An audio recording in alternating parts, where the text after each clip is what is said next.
Welcome to the Habitat Podcast, the podcast for wildlife habitat management, hunting strategy, and land stewardship. And now, your host, Jared Van Hees. Welcome back, everybody, to another episode of the Habitat Podcast. I'm your host, Jared Van Hees, and we have another great episode for you here tonight. I want to thank all the listeners for coming back and tuning into the podcast. Your reviews and your support, the sharing on social media is just awesome, guys. We love you, and thanks for doing that. We really appreciate it, and would appreciate it if you continue to do that. We're trying to grow here in 2020, and you guys are the way we do it, so thank you so much. Now, Nick Nation from the Habitat Hook is on the line tonight, guys. This is an awesome episode. We took a bunch of listener questions from Facebook and Instagram. We took Nick and his past, 10 years of hinge cutting, along with his hunting season, and made a podcast and talked about all of it. Now, I'd urge you to go back and listen to a couple of our older episodes, number 18 with Nick. We did that before, and we talked a little bit about the hooks then, but at least you can get an idea on some of the stuff that, maybe more 101 style hinge cutting, where this episode is going to be more of a 201 or a more advanced strategy type.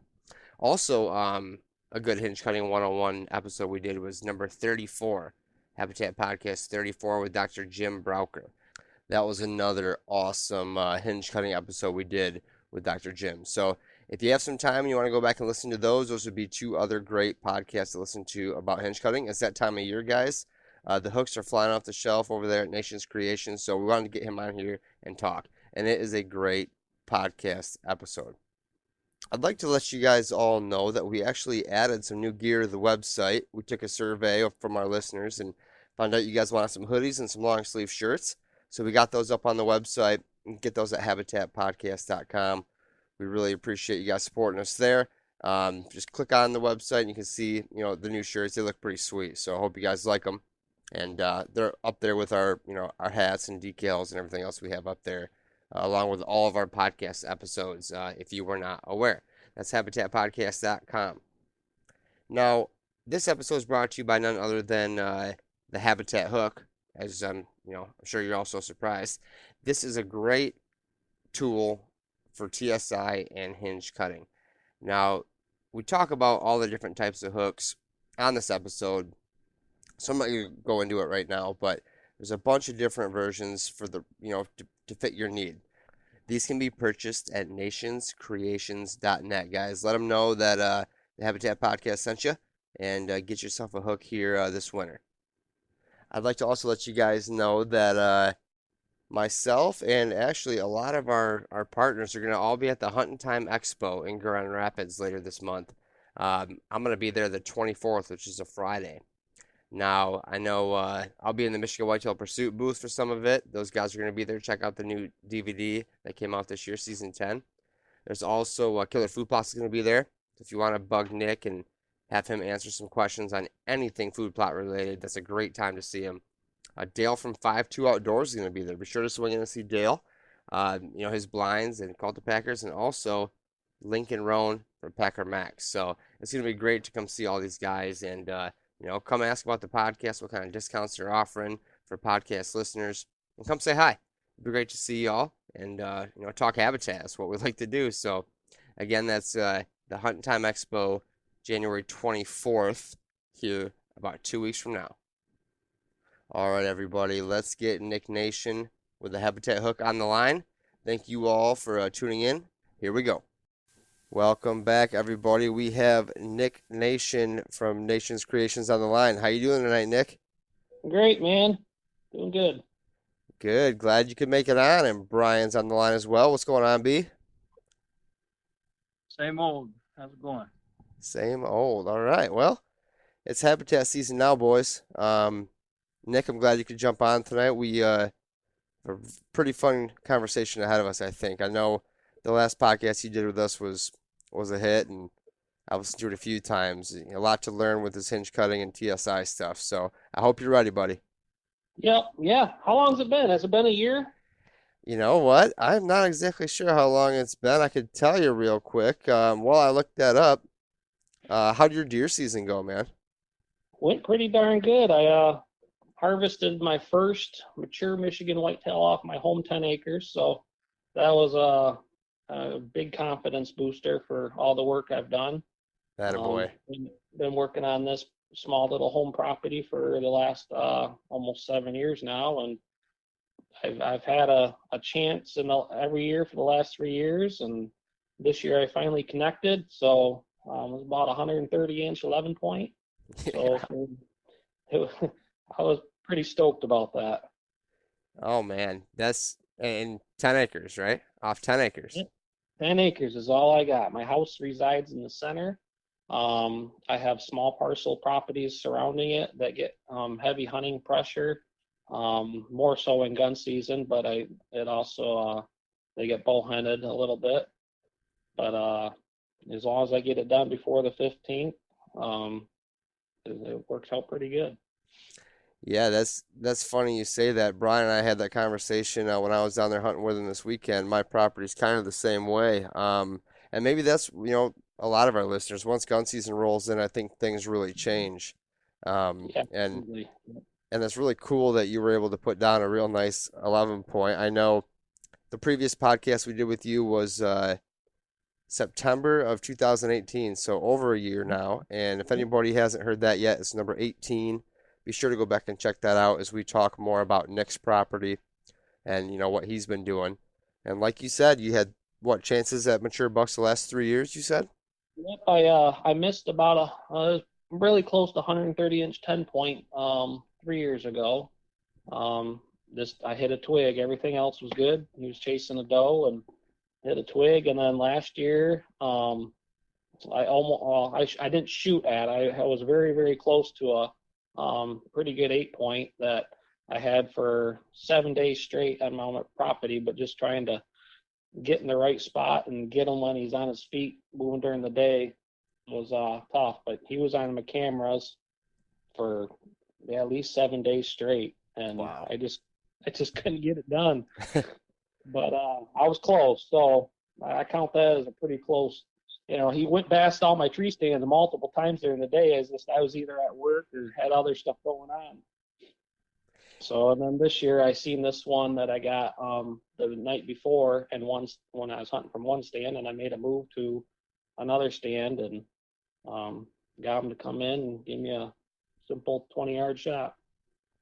That's awesome. That's what we like to say. That's what dreams are made of right there, man. On your own 10 acres you've been working on, and that's awesome. I wish I had the same story for you, but not this year. So that's all right. I want you to, and people. I mean, we talked about it on the last one, but I want to hear a little bit about who you are, your company, and what you guys do over there, and just to refresh people's memories before we get into the dirty details.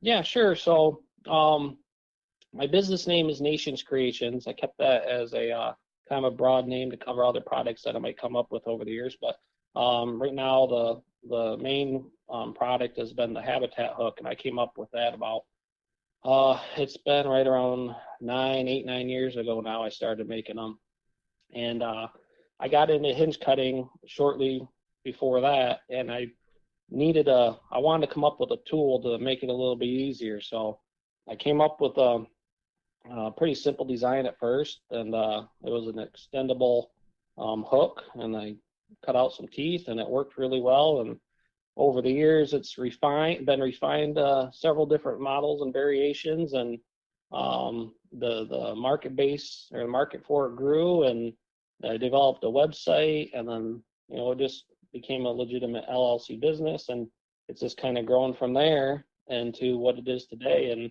I send them all over the Midwest.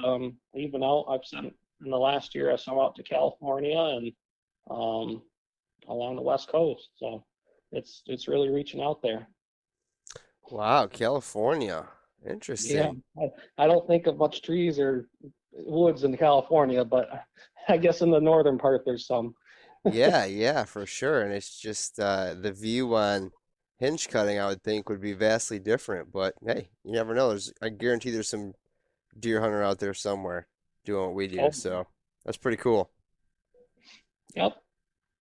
So let's talk about what different hooks you offer before we move on. I know Brian and I are both rocking the aluminum extendable, which is honestly one badass piece of equipment.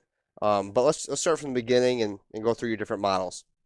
Sure. So I have a fixed length one, which is like the base bottom of the bottom model. It's lightweight because it's fixed. It doesn't have the 6 foot extension in the inside. They're just under 7 feet long. They work great for doing smaller trees. If you're working with the smaller stuff, you don't need the extended length for the leverage. So there's that, and then there's jumps up into the one of the extendable versions, which is it's hot rolled steel, so it's not as strong. I offer a standard strength model and a heavy duty strength model. The heavy duty one is slight up charge for. It's a stronger material. The mechanical properties of it are a lot stronger. It's used same material that they use in roll cages, just on a larger scale for rock crawlers and stuff like that.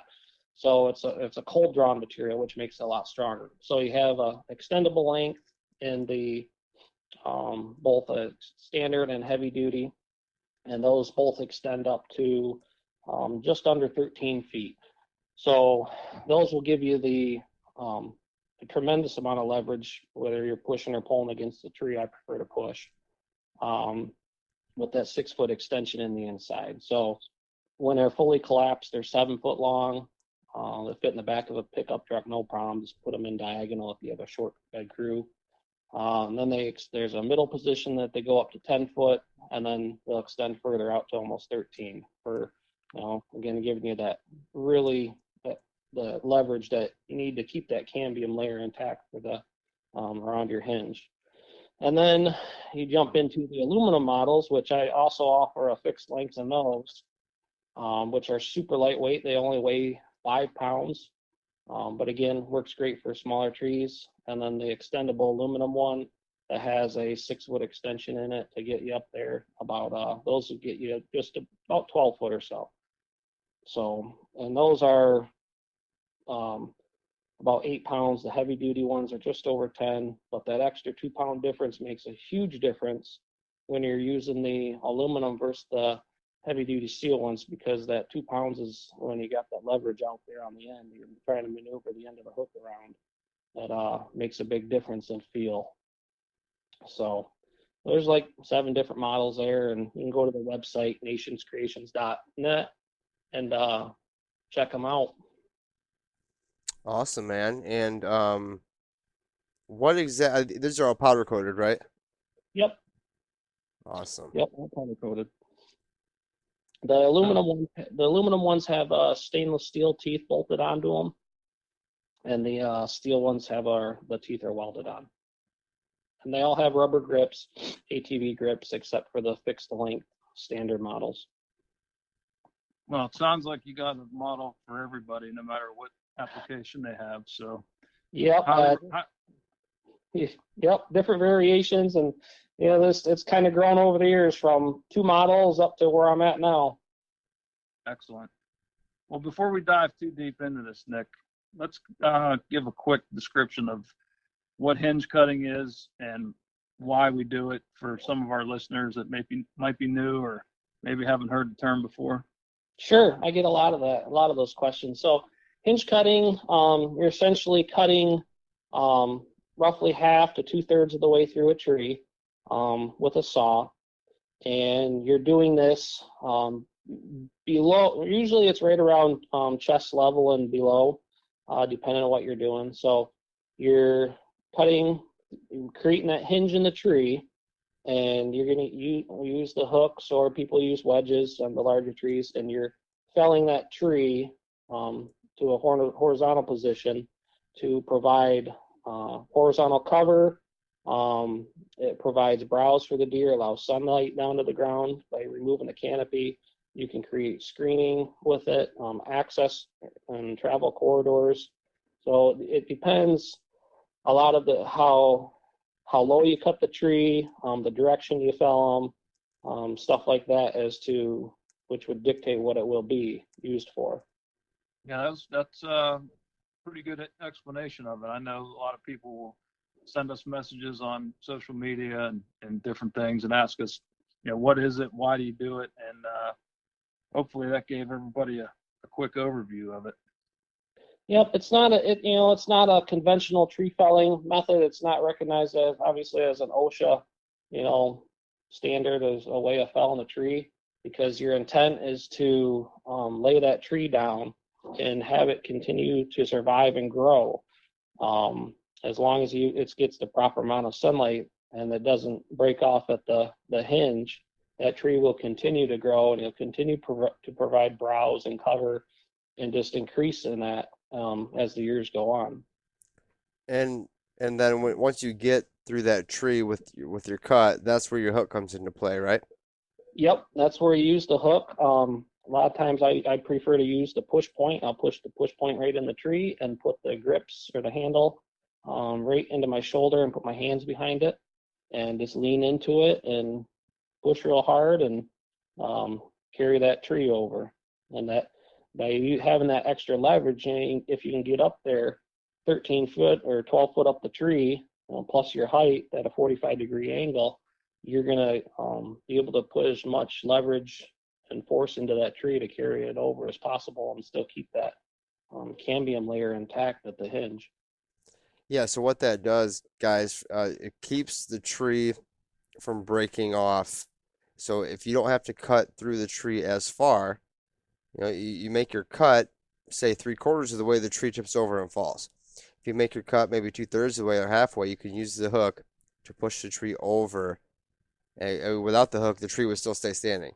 But with that hook, you can get that over, and a lot more of that, like you said, Nick, that layer stays intact, keeping that tree alive. Correct. Now, if anybody wants to know more about the different types of hinge cuts in terms of different heights, and we did a hinge cutting 101 episode with Dr. Jim Brauker from Extreme Deer Habitat as well. That is episode 34 for anybody who wants to refer back to that. So this, now we're just talking about Nick's hooks and kind of maybe hinge cutting 102 here tonight. So just want to get that out there for everybody. Now, Nick, have you been in the woods working since deer season? I mean, it's the 7th of January. It hasn't been closed very long. Have you already been to work? Oh yeah. What you been up to? I was out there doing some. I wasn't doing too much hinge cutting work yet. I got an area on my home 10 acres here that I was successful in shooting the one deer this year, and I built the spot last year with that goal, and I wasn't able to get it done this year, so I did it this year. So now I'm working on another spot at the opposite corner of the property to see if I can do the same thing. So I had the tractor out there and clearing an area and setting up a stand location to see if I can repeat it again next year. Okay, what exactly are you doing? What's the secret here? I'm taking a real thick area. It's actually right behind a neighbor's house. It's literally will be about 80 feet from his back door, and there's a bunch of it's on a slight rise, a little bit of a hill, and the deer will come up there occasionally, but they don't filter through it like for a purpose. So I cleared out a small area to create a small little kill plot. I'm going to put some buck forage oats in there. We had really, really good success with a planting of that this year at another property. So I'm going to kind of duplicate some of the stuff that I observed off that location at another property. I'm putting some switchgrass as my perimeter to screen it. In a couple of years, it'll grow up. Outside of that, I'm going to hinge cut some of the trees that I have available just to kind of create that immediate screen, and also create a specific path of travel for the deer. So there's a couple directions I want them to be able to navigate through, and only those areas. So the hinge cuts will kind of create a little bit of a border or screen, and force the deer into a location where I want them to go. So it's kind of what I'm working on. Ran the tractor for a couple hours with the grapple bucket, clearing up a bunch of stuff, and then the bush hog, clearing up the small stuff. And then I'm going to cut in an access trail off the property line so I can walk straight down and jump into the stand without actually walking through the center of the property. Perfect. Perfect. I love that access plan. So you're going to have micro plot, switchgrass, 360 degrees around the plot? It'll be about 180, just Okay. mainly on the neighbor's side and on a neighboring parcel. And Okay, it'll so screen my movement walking in and gotcha. also screen any of the neighbors' movement if they come out.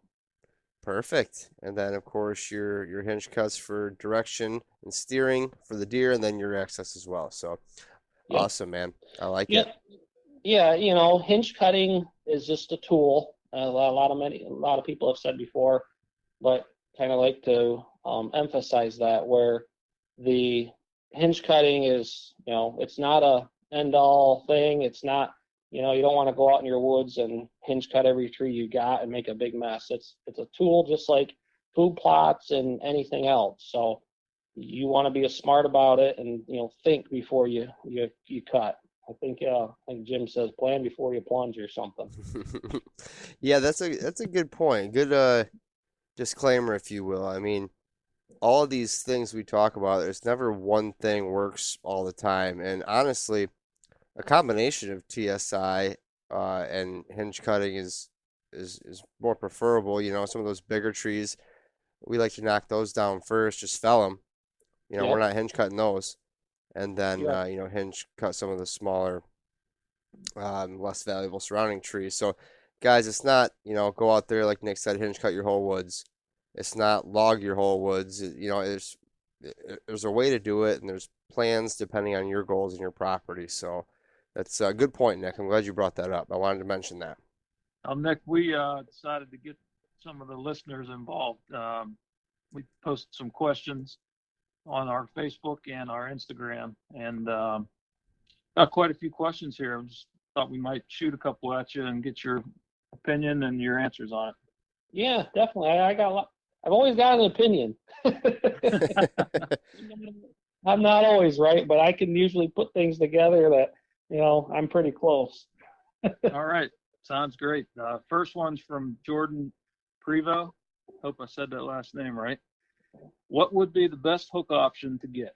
And what would be the best option for someone that would maybe use it on 50 trees over the next 2 to 3 years? Okay. So the 50 trees isn't much. I mean, if you only got 50 trees, you got either a really small area to work with or just not very many trees in general. But if they're anyone I tell, there's the standard duty hook or the fixed length model. Those work really good for trees up to about a 5-inch base diameter. So when I say 5-inch base, I'm talking about 5-inch base at the ground. The fixed length hook, you can really that 7-foot leverage plus your height is going to give you enough to get those trees to pull them or push them where you want them. When you get bigger than that, then you're going to be looking at it in one of the extendable hooks. And like I said before, there's the steel extendable versions, and then there's the aluminum version. The aluminum one's lighter if you're going to be using it quite a bit, or you just would like that lighter feel because it's a lot easier to maneuver around. It's also square tube, so the indexing sliding the extension in and out. You don't have any rotation with the steel one like you do with the steel ones that are round. So the aluminum one's square and it slides in and out really easy, and you don't even have to look at the indexing button to pop it in. So it's kind of depends on personal preference there. Smaller trees, fixed length, larger trees, one of the extendable versions. All right. Good work there. Let's move on to another question. Jordan, thanks for your question there, bud. Next one, let's go with Adam Kraus. What type of trees have you had the most success in survival after hinge cutting? Usually it's your soft mass trees. So cottonwood and box elder, I would say, are at the top of my list as far as success. I have some cottonwoods around here, and when I say cottonwoods, obviously we're always going to be talking about the smaller trees. A lot of the ones around the property here they're right around where I shot my buck this year. They're right around about a 10-inch diameter or so, so they're getting up there in size. But when I cut the hinge and I push them over, the the hinge stays together very well, and then the growth the following year, depending where you cut them, I prefer to cut in the early spring or before green up because they get the most vigorous growth that first year. But I have some at 3 years and some at 4 years. The ones at 4 years are, the tops of my hinge, like the new growth is beyond 30 foot tall after 4 years. So Holy cow. they respond very, very well. They're at the point where I'm probably going to start hinge cutting some of the sucker shoots that came up again this year. The next ones I would say is cherry. Usually it has excellent growth afterward. They usually hinge pretty well when it's not real cold. But and also people don't like to hear this because sometimes they're a money tree, but those oaks from the white oak family, swamp white oak, bur oak, those hinge very, very well. And I've also had great luck with smaller walnut trees. So Really? Wow. yeah, the walnuts hinge pretty good, and they actually grow very fast.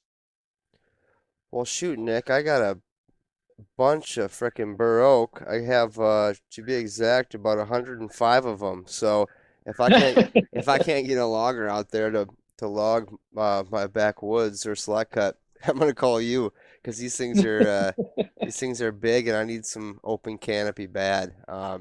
But no, that's a good explanation. I know people don't always want to talk about hinging oaks, but I've seen it done plenty of times, and I know Dr. Jim talks about it too. Are there any that you would avoid cutting and not even mess Um, with? yes, I mean, as far as from a hinge cutting standpoint, hickory, red oak, um, those other trees like that, they're like a straight grained. Ash doesn't usually hinge very well. Usually the harder wood trees. Hard maple don't hinge very well. They like the barber chair and also all those other trees I just mentioned. The best thing what to do with a lot of those, unless they're really small, like the 4 or 5 inch diameter or so, is just do a conventional cut. You cut your face cut in there and your wedge and just do a conventional cut, lay it down. You can either buck it up into firewood, drag it out with a tractor, log it, whatever, stuff like that. But that stuff I just don't recommend trying to hinge cut. And for people that don't know what exactly happens or what's a barber chair. It's when that tree splits upward and then the top portion slides back towards you. And then if you're standing close to that tree, it cannot be good sometimes. No, it So can it's good come up thing so swinging hard. or the hook helps get you away from that, puts you back further. But again, I don't recommend hinging those types of trees just because they rarely ever hinge very well. I've had good luck with the smaller hard maples when you can control them a little bit better and make them and pull them down real slow. Hmm. The larger ones just I've had poor results with. Yeah, and sometimes dropping those larger trees first, those ones that you're not going to hinge, that can even give you something to land these smaller hinge cuts on, right? Because I know I've dropped a few trees that I hinge cut this past year, and I hinge cut them, and then they settled. You know what I mean? They after a year, they're a lot lower than where I left them. So sometimes it's nice to drop that bigger uh, tree in there that just fell it, and then just lay your hinges on top of that. Do you ever do that? Oh yeah, yep. And sometimes some of the bigger trees will purposely try to drop on some of them smaller trees, and they'll act as a cushion or a spring. And sometimes you can get them to stay together then.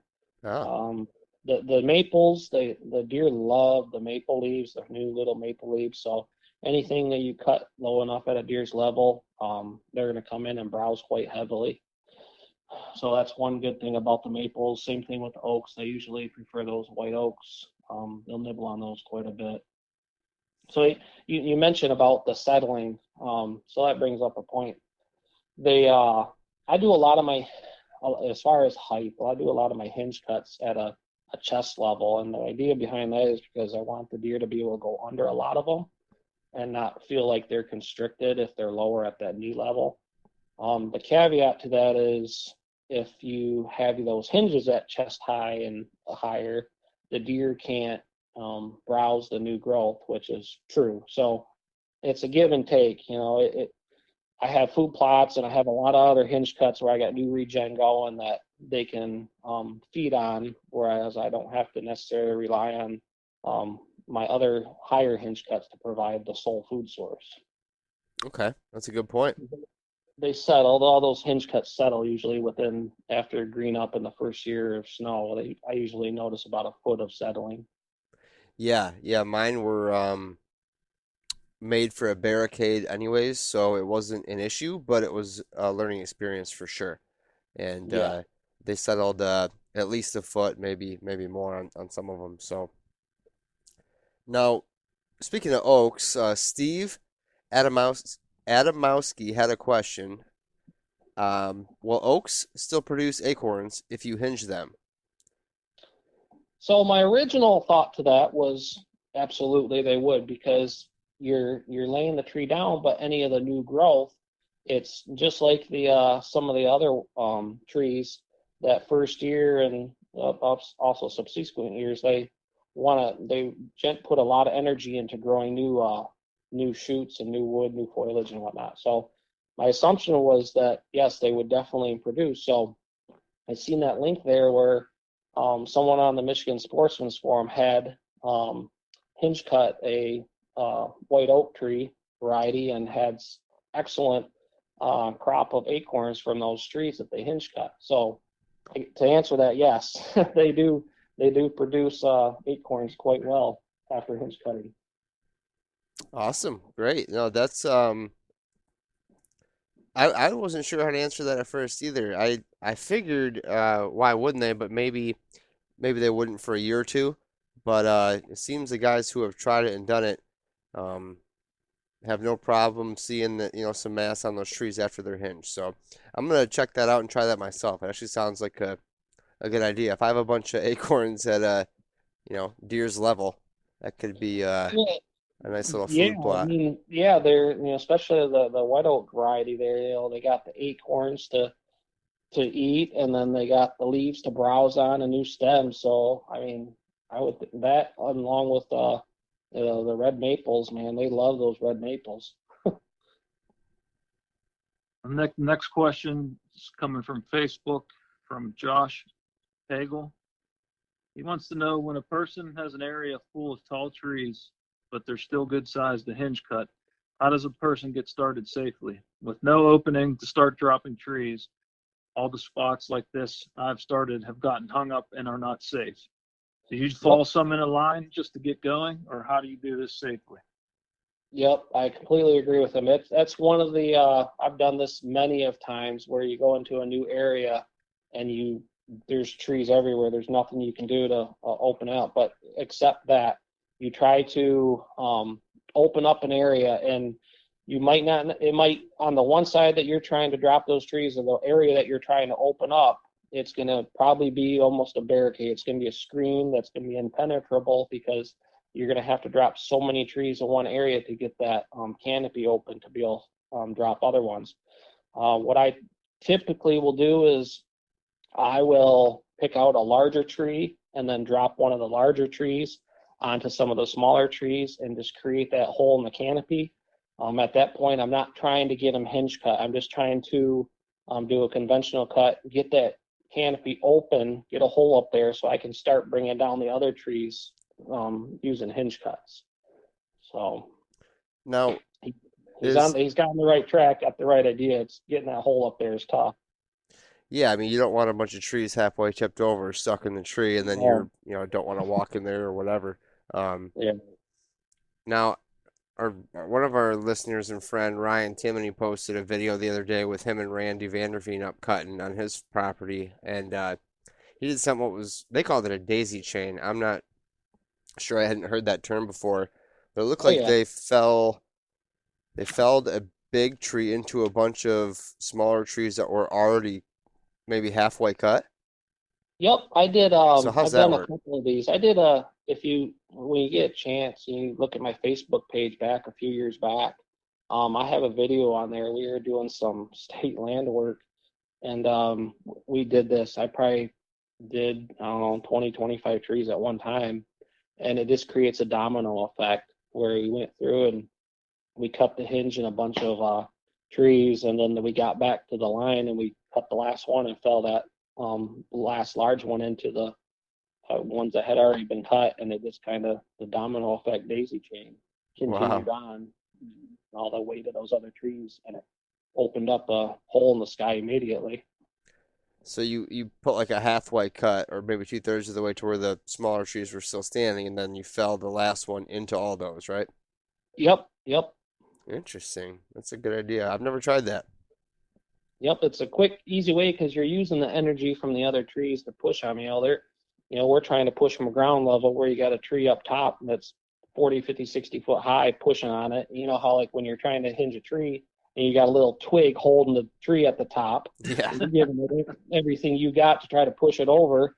And this one little vine or something's holding it at the top, you can't get to come down. So, same effect, they got so much leverage from up at the top pushing on that it'll pretty much wipe anything out that you've got cut a hinge in.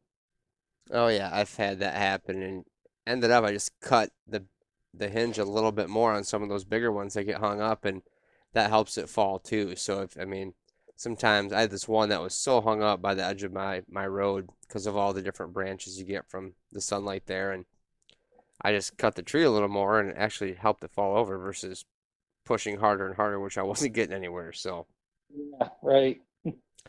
well, I got a question here from Luke Terry. Um, what percentage of hinge cuts require the use of the hook? I know every stand is different and placement will vary based on the objective. I've hinge cut a lot and nearly every tree falls to the desired spot or can be pushed by hand. Just wondering in case I were to purchase one. So it looks like Luke is having a good time without one right now, and just what percentage of hinge cuts require the use? It depends. I mean, I don't use it for the small trees. The ones that are the size of my arm, you can, zip them with I use a silky saw, but a couple strokes of that, and I can pull them more by hand when they're smaller. But it's those larger diameter trees, and it's not so much of trying to get them to fall exactly where I want as it is to cut less of the tree so I don't have to cut as much of that through that cambium layer of the tree. So when it does come over, it's got more material there in the tree to pass the nutrients through, and it has a higher survival rate. So Good point. I use it for everything. Anything that's larger than my arm, I'm using my hooks for. So unless you're doing conventional cutting where you're just doing your back cut and stuff like that, and just cutting them, tipping them over, then anything outside of that, I'm doing a regular hinge cut, I'm using the hooks for. So higher percentage. All right.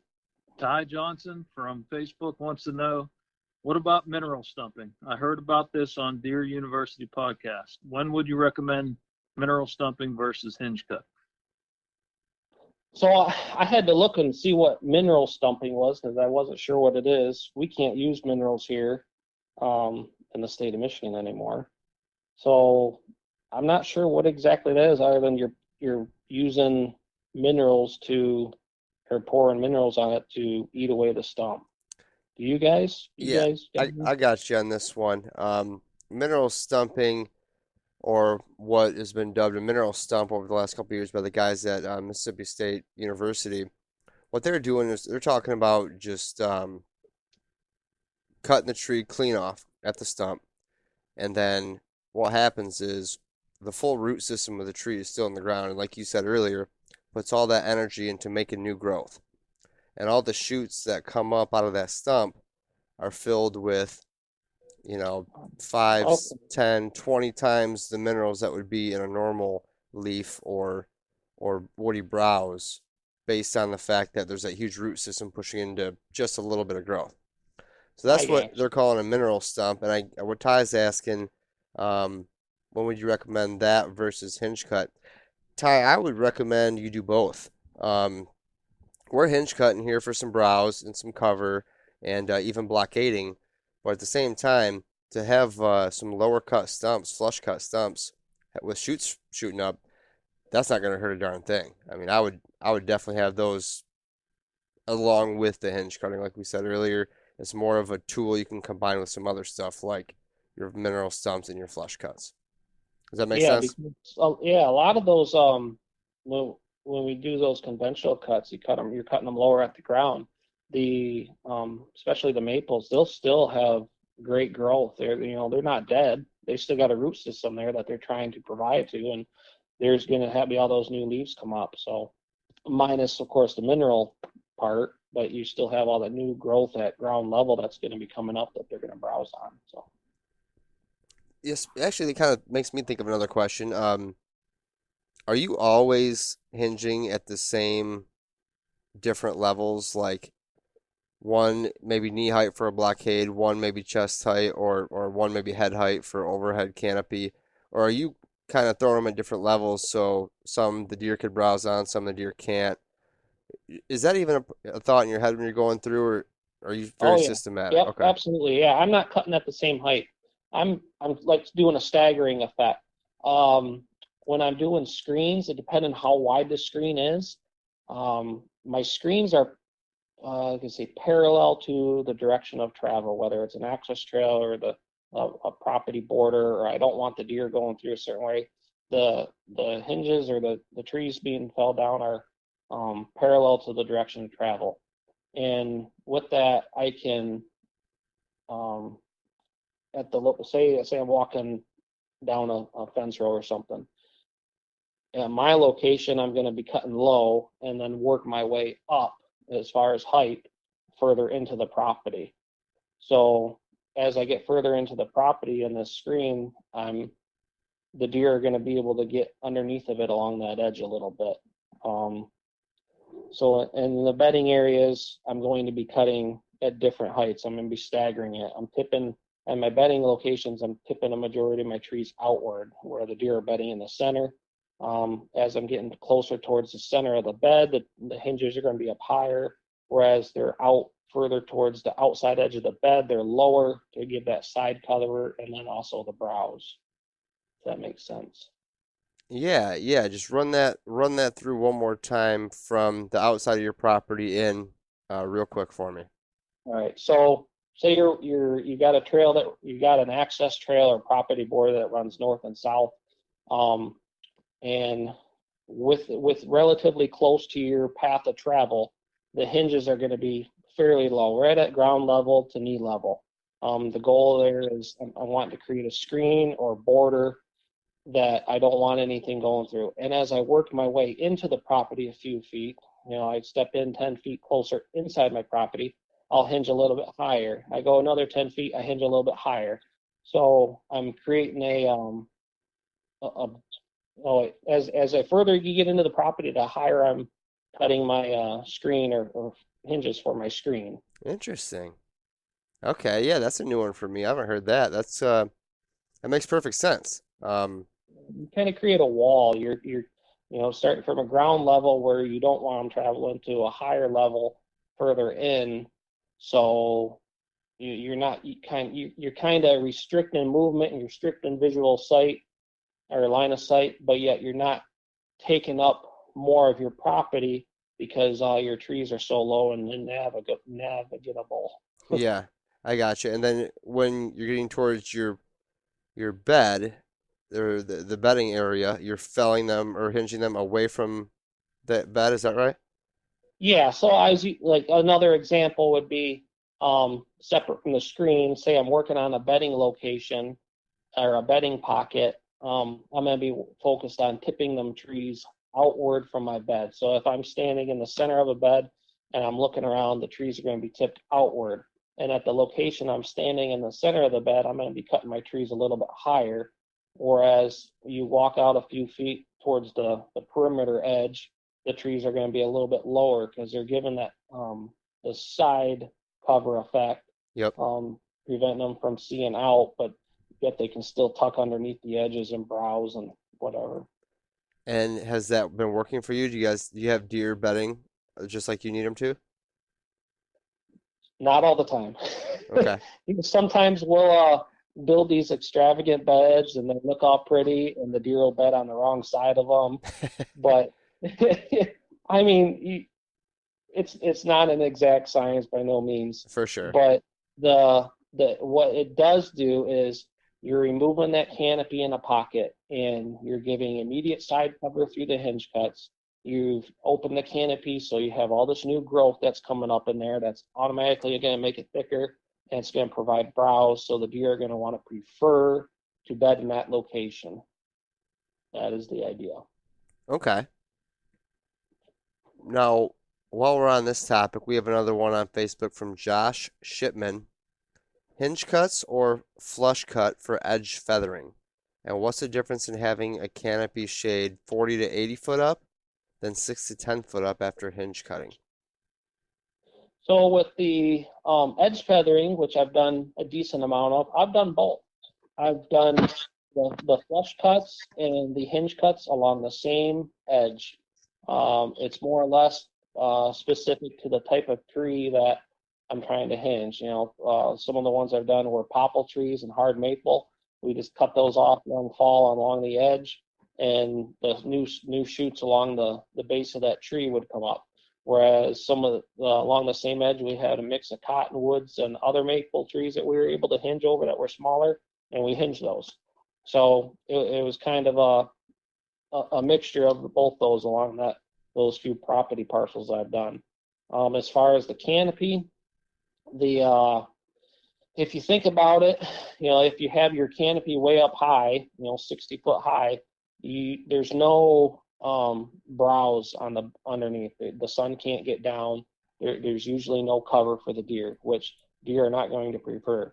By removing those larger trees, you're allowing the sunlight to get in, so it's going to regenerate all the new seedlings and all the new growth there, and you're going to provide food and cover, two things that deer absolutely have to have. So you're going to automatically increase your preference of deer in those locations. Very nice. I'll segue in off of that. Al James on Facebook, that's our friend Al. Everybody's heard him a couple times here on the podcast. Would you say hinge cuts are more beneficial for food, bedding, and or directional moving deer through a given area, and why? They're more beneficial than what? Comparing it to what? Just he's kind of asking, what do you think is the most beneficial? What does the hinge cut provide most of? Okay, Food, so bedding, directional moving. All of the above. It depends, and this goes back to how you're the height of the trees you're cut, where how high you're creating your hinges, and also the direction you're leaning the tip in the trees. So hinge cutting does two things immediately.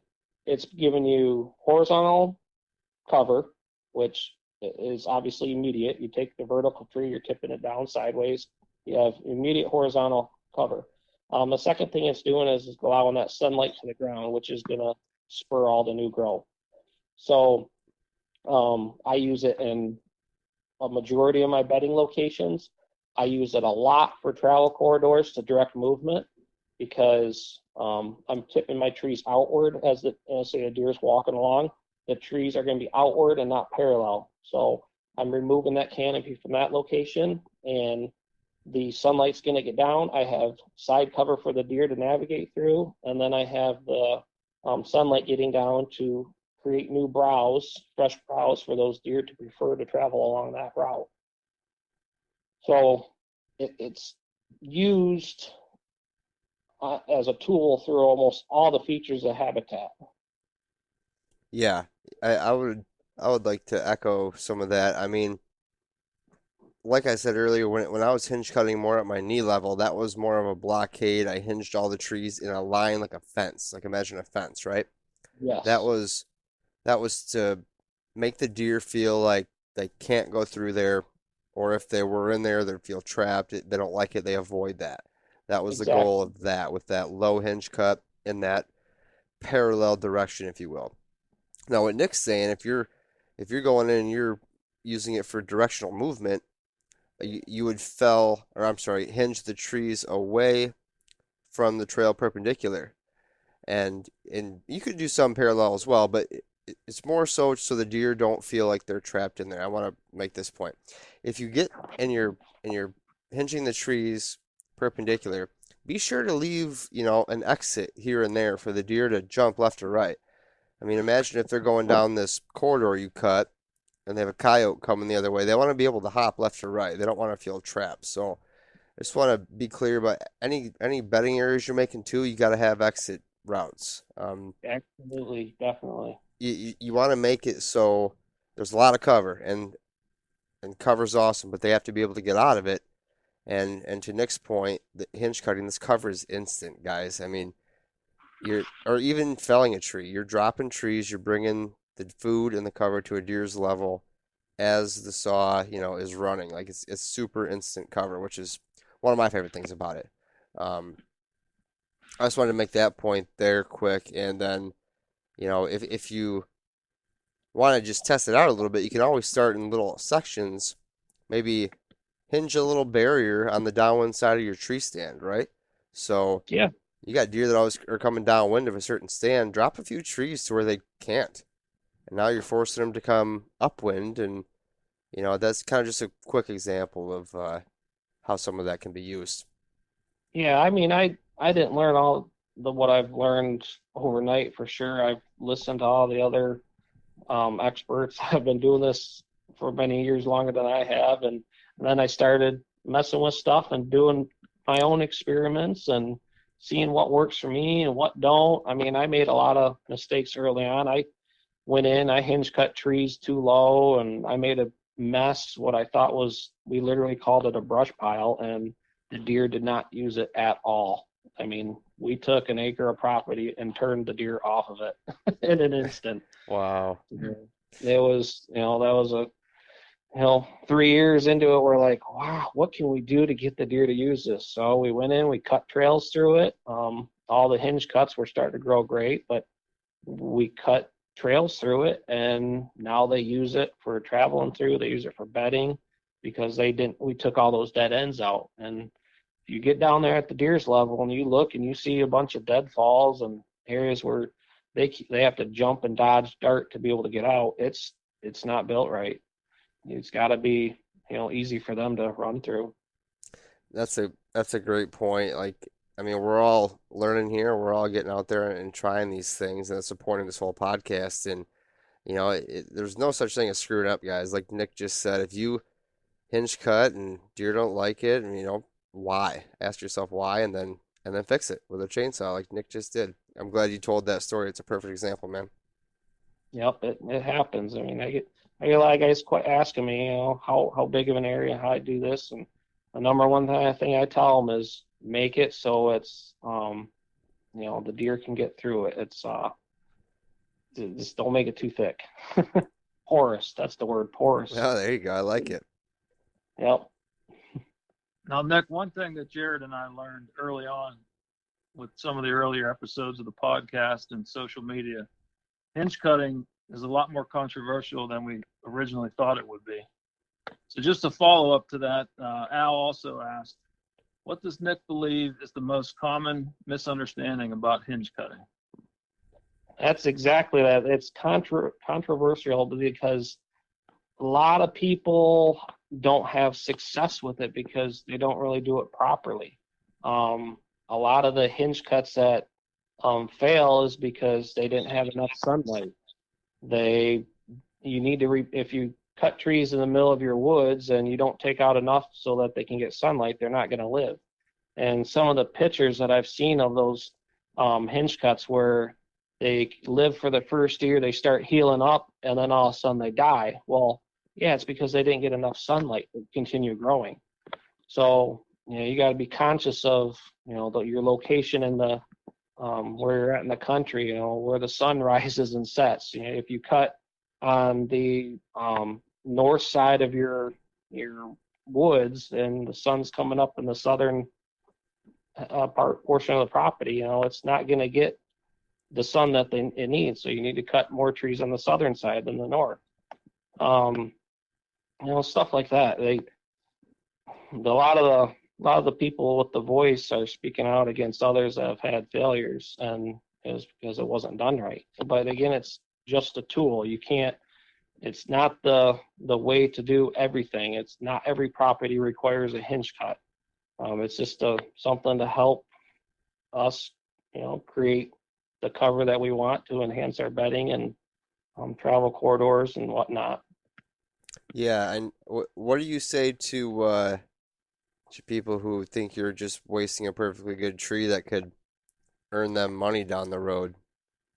Well, then it gets into, not everyone is, raising antler inches. Not everyone's raising board feet. Right. I mean, sometimes it's a mix between the two. I've had lots of people that say, "Well, I don't want to hinge this portion of the property. I want to hinge this because these are trees that I see as value." Well, then you don't need to. I mean, Right. you can pick out other parts of your property that are lower value timber, or you need to make that decision for yourself. And a lot of people hire foresters to help them make that decision. But for me and my friends and a lot of my acquaintances and stuff, we're looking to raise deer and antler inches. We're not looking to raise board feet. So if it's a larger mature oak or walnut that's doing us no good for our goal, then we're going to remove it. Yep. I think that was exactly what I would have said. It all depends on your goals. Yeah, absolutely. And, a lot of the guys that are talking down about it, it's, maybe that's not their goal, but maybe it's his neighbor's goal that, he wants to remove those oaks. And it's perfectly fine to have a logger come in and remove the mature timber, make a few bucks off it or good money if you got enough of it. Other people don't have enough timber to make it worthwhile for a logger to come in. So it's a different scenario for a lot of different people, and they just have to, like you said, look at their goals. I love it. I love it. I have another question here from J.W. Lewis, my buddy Jason. This wasn't one that we talked about. What species are most valuable desired to loggers? What characteristics would exclude a preferred species from harvest or devalue it so it's okay to hinge? And what have no timber value? Always candidates for hinging. I got some information on that. I've been working with a local forester. He was saying as about right now, oaks are doing well, white oaks are doing well, black walnut. 15, 20 years ago, black cherry was very valuable. Those are a little bit lower now. In terms of what can devalue a tree, we were walking through my woods pointing out trees with, at extreme angles, or maybe trees that have a ton of branches on them, or maybe splits in the tree that would possibly devalue some trees if you were looking to maybe go for the timber value. Those would be, some good candidates to hinge if, because they're not going to be worth much to a logger anyways. But also, once you remove some of those devalued trees or trees with splits in them or too many branches, you're exposing sunlight to a lot of the maybe good trees you have left if you are looking for timber value, and those may then sprout more branches. So you have to kind of be careful on that. I've watched numerous videos where guys go, all right, that one has a split in the trunk halfway up. Let's just hinge that one. Or that one, look at all the twists and curves and broken trunk and half rotted. Let's just cut that one down and fell it. I mean, it really depends on your goals, was kind of the whole point of the conversation. And then in terms of species that are of no timber value, he mentioned ironwood, box elder, sassafras, and locust species. Those would be of no value to a timber logger. A lot of your hinge cutting trees are the trees that don't have value. Yep. So. But they don't have to be, depending on what your goals are. If you're like me and you want bigger, older deer and aren't in it for the timber value as your number one goal, then you may cut trees that certain guys who are in it for the timber value would not, right? Right. All right, I think we're getting through most of the ones on Facebook here. We have a bunch of them. I think we covered a lot of questions on that. Let's go into Instagram. Brian, I think you had one on Instagram. Yeah, we have a guy from Ontario, Canada. Thanks for listening up there. It's Macabro, it looks like. He's asking, I have 95-acre parcel in Ontario, Canada, and I'm looking to put in a few clear cuts. Do you guys leave all material on the ground or remove? What's your thoughts on leaving clear cut areas, Nick? Um, I guess it depends if they're clear cutting it just for like food plots to put in, but I would all them tops and everything are going to give you the side cover. So as long as they're being put into a location that's going to benefit your overall plan, just leave it. There's not really any reason to remove the tops and all that. You just want to make sure that when they clear cut that it's going to be open enough or porous enough for them deer to be able to get through there. And usually, as long as all the trees aren't laying on top of each other, it should be porous enough for the deer to get through. Yeah, I think if I understand the context of that question correctly, if he's looking to put in food plots or something, you're going to need to clear some of the material off the ground to get to the soil. But Yeah. I would leave as many tops as you can throughout a woods. I've seen deer bed in the middle of them, alongside of them. It's cover. Actually, I mean, when I bought my property, it was already select cut, which is half of the reason I'm having trouble getting somebody out there to finish the job. Um, and they said, okay, well, we'll write into the contract that you want all the tops removed too. I'm like, whoa, whoa, whoa, whoa. Don't touch those tops. Apparently there was some neighbor who was in there cutting firewood off all the tops with the original owner, and I felt bad for the firewood guy, but I said, you know what, let's just leave the rest of those, and those are my cover back there right now. So I would leave Yeah, a lot of that material on the ground if you can. yep, it gives you all that immediate cover, just like hinge cutting. And then all the new growth is going to come up, while the stuff that's going to be dead, helps give it some time to grow. All right, we have another one from Instagram here. Hunter Getza. Need to hear some big woods hinge cutting advice. I'm up in Alcona County, have 165 acres, and it's pretty much a brick of timber. Just want to know where to start. Everything I hear or read is mostly ag settings. Want to know how to do it in the big woods. Yep. So my parents have a 40-acre parcel up in Glenny, which is in Alcona County.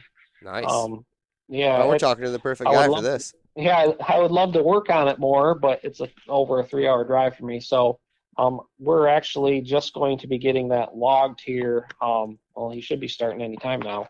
It was supposed to start in last year, but it didn't. But it had been selective cut 25 years ago. And all the trees it's mainly all red oak with a couple maple, but all those trees have crowned out and they're now starting to suppress all the maple growth and anything else growing underneath. So we're going to have them come in and remove a lot of those trees. But the number one thing with that big woods timber is having a plan in place. That's where a lot of guys, I think, become hesitant and they just don't know what to do. Well, you can take an aerial view of your property, and based on the terrain features, whether it's hills and elevation changes that are there, and just kind of map out the places where the deer already are, and add stand locations into those. And then, the big timber, if you've got a lot of it, you're probably going to want to look at having a logger or have it, the timber value assessed and have a lot of those pulled out. Because without that, you're going to be really restricted and limited to what you can do for hinge cuts, because you're just not going to have the trees to hinge cut, nor will they survive with the canopy cover. So definitely look at getting it if it's possible. If you want to raise deer, look at having it timbered, pull the large canopied trees out, and then start looking at where you're going to put your bedding locations, food plots, travel corridors that connect them. Access trails are key. You need to know how you're going to access your stand locations without being seen. Kind of just start from there. Yeah, I would agree with that. I mean, like you said, none of the hinge cuts are going to survive if there's a a canopy of mature trees above them. So, and that's kind of the boat I'm in before I start messing with my back 8 acres. I want to get the canopy out of there, hence the logging, before you do all that. Because you got loggers coming afterwards, they're going to just, destroy Oh all yeah. the work you've done, most Yeah, likely. you could, yeah, didn't logging is or the timber is number one. I mean, if you have all mature timber when you can look and see 150, 200 yards through there, and you want to be able to shoot mature deer and shoot deer consistently, you have to remove them trees so that cover can start to grow. It just it won't happen consistently if you don't. Right. Yeah, I like where you went with that. And then you could then have your plan in place, make a few bedding pockets, connect it with some travel quarters, some food plots, etc. Um, what I would also recommend is in that big brick of timber, I would do things, sporadically. I wouldn't just do, and it's kind of with any property and any practice, you know, do nothing in a monoculture or a single type practice. Don't do all hinge cuts. Don't do all clear cut. Do pockets of the bedding. You know, don't make it one big bedding area. Deer Yeah. need diversity. They don't want to go from an open deer desert to, you know, the thickest thing in the world. They want edge. They want diversity. They want, food in between all that. And um, so, it's just part of that plan, like you mentioned up front. So, Yep. If it's, I mean, for example, if it's a square parcel or rectangular parcel, it again depends kind of what your neighboring parcels are at, but sure. usually you'd want to try to hunt from the outside in. So you'd remove a majority of the trees and large pocket locations inside the parcel. So you're going to have good bedding content inside of there. You'll remove other pockets along towards your outside edge. Your travel corridors are going to kind of go along towards the outside parcel borders. And in those travel corridors is where you're going to have your stand locations to, pick off the deer as they travel from bedding to food or food to bedding, one or the other, and as they navigate through the parcel. But anytime you remove a few trees, you're going to see substantial growth right away in the first year. And all of a sudden, you're going to start seeing rubs pop up along those. They're going to treat them just like a hard edge, and the deer will be focused on those small areas. They'll probably bed in them naturally because now they have all the higher stem count, and it's just like a magnet to them, just like a clear cut on any forest or state land that you see. The first few years are usually really good. Oh yeah, you got to hunt those bad boys for sure. Yeah, Definitely. definitely. We got a last minute question on Facebook here from Ryan Mead. He wants to know if there's something that's changed over the years, for all the years you've been doing this, that might have altered your views on anything as far as hinge cutting goes. Um, I know one thing that I've started looking at is a property as a whole. Originally, when I first started hinge cutting, I was looking at it at too much of like a micro level. I was only focused on one small little portion of the property, like where I was working on the hinge cuts. Where now, when I go and I do hinge cuts, I look at how hinge cutting in this specific area and the type of hinge cutting I'm doing is going to change the deer movement beyond that. Where are their deer going to come from? What are they going to do when they get to this hinge cut location, whether it's a bedding area or I block travel so they can't get to a neighboring parcel. The hinge cut that you do is ultimately it should have an impact on your property as a whole as to where the deer are going to go and how they're going to behave. So I would say over all the years of doing this, I'm definitely looking at it at a much larger level rather than looking at it at a small little tiny piece of the property when I'm working on it. See, It should complement your property as a whole. yeah, that's interesting because a lot of the times with property the size of yours and mine and Brian's, I mean, you almost need to do everything on a micro level. You know what I mean? You're focusing on an exact trail, an exact bed, an exact little quarter-acre pocket where maybe in a 10-acre woods you wouldn't. You know what I'm saying? Yep. So like on my small 10 acres, when like I did a small hinge cutting portion up front, my focus was okay. I'm hinge cutting this. I'm making this thicker for bedding, but where do I want the deer to travel from? Where do I want the ends or the trails coming in and out of this hinge cut area to lead to or focus towards, and where do I want them to point to or point the deer? So, and being that I have circular movement, that dictated how my hinge cuts were placed at that location um, when I was doing that. Yep. Now that makes sense. I know, I just encourage people to get out there and try it and be safe and it's nothing you can't fix. So I know we were down at Hunting Brian's in Ohio this past weekend and we walked kind of through the property after the last hunt just to take a look at some of his hinge cutting and his clearings he made. And Brian, you really got some undergrowth coming up on there, man. Holy cow. I mean, how long ago did you make those hinge cuts? Oh, I've been staggering them for the last 4 or 5 years, I guess. Some of them Okay. are 5 years old all the way up to this past spring. Yeah, some of that stuff, it's exactly what I'm trying to do. So it was very cool to see that, walk your farm and Yeah, check that out. and I've even got a spot.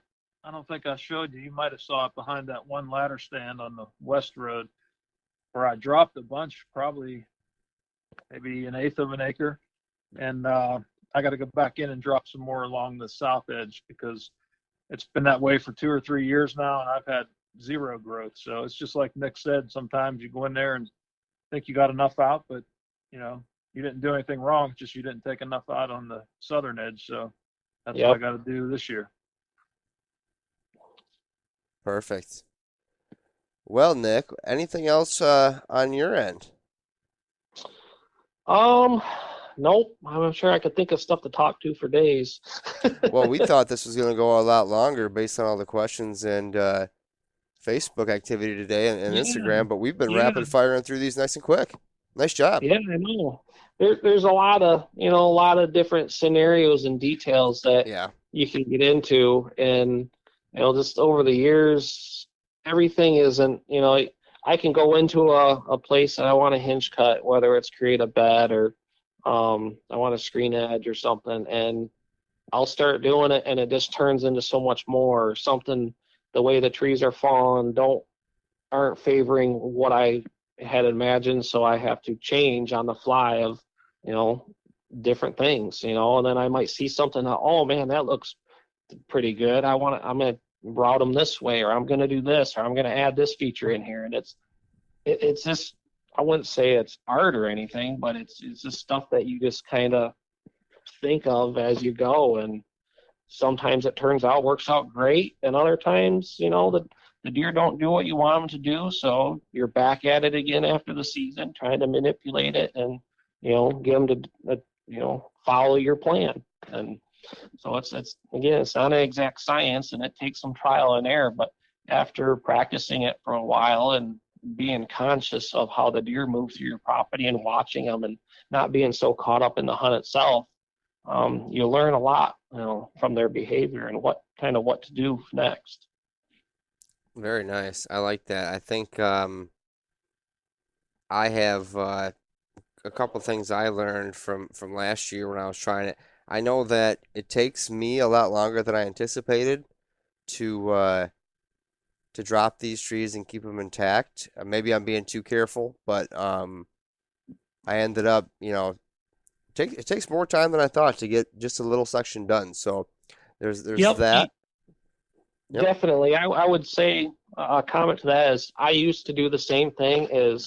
I mean, it would take so long to do these small areas, and then I started focusing more on not so much the hinge cut itself. The hinge cuts are great, but opening up that canopy. If you lose a few that break off or fall off because you can't get them to fall right, so be it. It's no big deal. Just cut it off lower, let the stump regenerate. But focus on getting that sunlight to the ground to give you what you need. And once I started doing that, I was able to move a lot faster in creating those enhancements.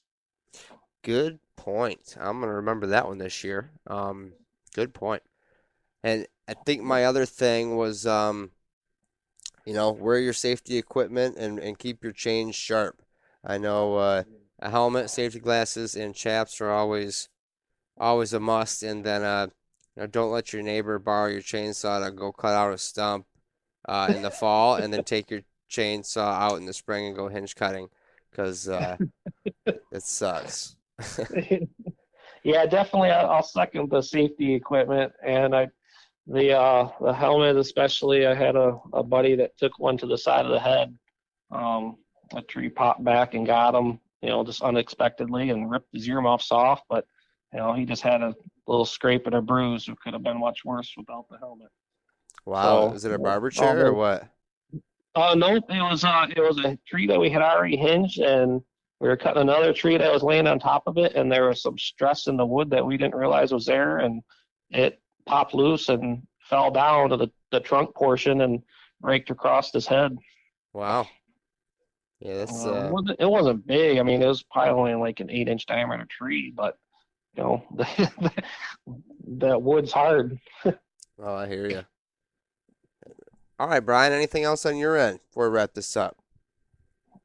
No, I just want to thank Nick for coming on. Great information. It's nice to get the listeners involved with the questions, and thank everybody out there for participating. Yeah, thank you. It's nice. It's something a little different. Yeah, you're too busy making hooks recently, so that's a good thing, man. I am. It's the busy season, and I work a full-time normal job, so coming home after work and on the weekends, trying to make sure keep up with the orders and run my errands for materials and keep things flowing. It's a challenge sometimes, but I enjoy it. Very nice. Well, I have one more question before we wrap this up. I've been asking everybody lately about their favorite tree. Not necessarily to plant, to hunt out of, to hinge cut. It could be anything, any one of those. But maybe for you, it might be hinge cutting. Um, Hinge cutting and maybe hunting out of. What are your favorite two trees to hinge cut and or hunting out of? The hinge cut, I'm gonna have to say these cottonwoods that I've been hinging, just because they hinge excellent, they grow fast, and they give great cover. I guess the one of the only downfalls is the deer don't feed on them too heavily. Um, as far as a hunting stand tree, I love bigger oak trees that are multi-trunked or maple trees that are multi-trunked. Anytime I'm walking in the woods, looking for a stand location, I am always looking for a multi-trunked tree, usually an oak or a maple, that I can get up in because they provide so much cover, and I can always screw in my little bow hanger off that opposite trunk, and it's perfect for my bow every time. I will take a tree that's straight up and down. I will pass that tree in favor of something that's in a little less better location for that second trunk or third trunk. Very nice. Yeah, I know what you're talking about. I think on my property I have one stand that's on a single trunk tree and it's in a pine. That's why. Otherwise the rest are definitely in multi-trunk maple trees. So I Yeah. feel you, brother. I feel you. I did get a saddle this year. I got it Oh, late in November. I haven't got a chance to try it out too much yet, but I'm looking really forward to trying that here this year. I mean, it looks like I've sat in it, and it's so comfortable. You can adjust the strap so you can recline back almost flat. You can sit up straight. You can pivot around the tree. It's awesome. which one did you end up getting? Oh gosh, I knew you asked me that. And it's not the regular tree saddle. It's not the mantis. It's got a oh Is God, that one with the backrest in it? Is yes, it the yes, it's JX3? yes, Okay, yeah. JM3. Yep. I have not sat in that, but I know a couple guys who I've seen on Facebook who have, and that thing looks comfortable. Yes, I mean, you carry it out on your back. I'm a dual purpose use it for turkey hunting because you can recline back, sit in it and recline back with it just sitting on the ground the way the straps are. Oh yeah. So you don't have to, or you can sit up on the anchor it to a tree or tie it to a tree. I mean, and it's sweet. No, that's awesome, man. I'm gonna have to get your opinions on that one after hunting season next year. Brian and I both got into a saddle too, so we love them. There's just it's like hinge cutting. It's just another tool in your toolbox. Brian and I talked about it with our friend Dave this weekend. I think if I have my Lone Wolf mobile setup with the sticks in the stand, my Lone Wolf climber, and my tethered Mantis saddle, I think I am good to go. I don't think you need anything else after that, you know? Yep, definitely. So, well, Nick, Yeah. I want to thank you, man, for coming on. I know you know, we appreciate your time and appreciate your support of the podcast, and we love your products. So, thank you, man. I appreciate it. Hey, I appreciate it too. Thank you very much for allowing me to come on. Not a problem. We will be in touch. All right, Brian. That was a freaking awesome episode full of rapid fire information. That's a that's an action packed hour and 10 minutes right there, buddy. Yeah, I like doing that model sometimes, just having the listeners write in and getting to answer some of their questions because they probably get tired of hearing us talk about everything we want to talk about. So it's kind of nice to give back to the listeners. Yeah, yeah, I had actually had a good time with that. We're probably gonna do another listener question one coming up. Just more of a basic, not more basic, but just more of an open forum, not specific to hinge cutting. So I think we did that with Al last year. Maybe we'll do that with Al again this year. I think that'd be a good time. What do you think? Yeah, definitely, for sure. And it was nice to have Nick come on and kind of do a little follow up to the hinge cutting 101, like you said before. And we always get a lot of questions about this, between the controversies and the people starting out. It's nice to have everything all in one episode now that we can sort of point to and say, hey, go back and listen to this one because it was good stuff. Yep, yep. That's a great point. And Nick, I want to thank you again for coming on. I learned a few things tonight as well, like I always do, and it was just good talking to you. And like Brian said, you know, there's never a one size fits all, and you know, just have a plan with your property before you start going in there and dropping trees. And if you need help with the plan, you know, just reach out to us. We can help. You know, just we're here to help. And you have any questions, that's what we're here for. So I hope everybody enjoyed that episode. We're gonna have another one coming up soon. I'd like to thank Nick at Nations Creations and the Habitat Hook for supporting the show. Michigan Whitetail Pursuit, Packer Max Cultipackers, Huntwise, Killer Food Plots, and 5-2 Outdoors. I know, Brian, you're going to go to the ATA this weekend, so I hope you have a good time there. Maybe you'll run into a few listeners. Listeners, and looking forward to checking out those Lazy Man blinds that 5-2 Outdoors carries, and be picking out my model and getting my order in. Yeah, I could have used one of those at your property, by the way. Me too. Not only were you gracious enough to invite me down, but the fact that there were no ground blinds or box blinds, I had to get wet and cold. And I'm totally kidding, man. I had a freaking blast. My tree stand umbrella worked great, those blinds, I'd like to check one of those out too and get one set up. I know Dale did get another shipment of them, and so he's pumping those things out, and I want to get one set up on my farm as well. So. For sure. All right, everybody. Well, thanks for tuning in once again as we become better habitat managers, and we will be back soon with another episode. Take care.